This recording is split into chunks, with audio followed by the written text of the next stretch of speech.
ছোট্ট বাচ্চা ইসমাইলকে রেখে দিয়ে আমরা যারে বলি বিবি হাজেরা, আসলে হাদিসের ভাষায় হাজার, তিনি সাফা পাহাড় থেকে মারওয়া পাহাড়ে দিলেন দৌড়।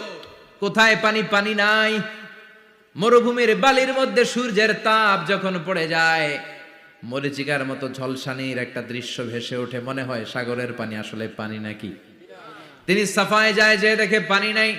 মারওয়াতে যায়, যে দেখে পানি নাই। পানির সন্ধানে হাজার আলাইহিস সালাম 7 বার 2 পাহাড়ের মাঝখানে দৌড়াদৌড়ি করলেন। ওই পাহাড়ের মাঝখানে এই মহিলার পায়ের ছাপ লেগে গেল।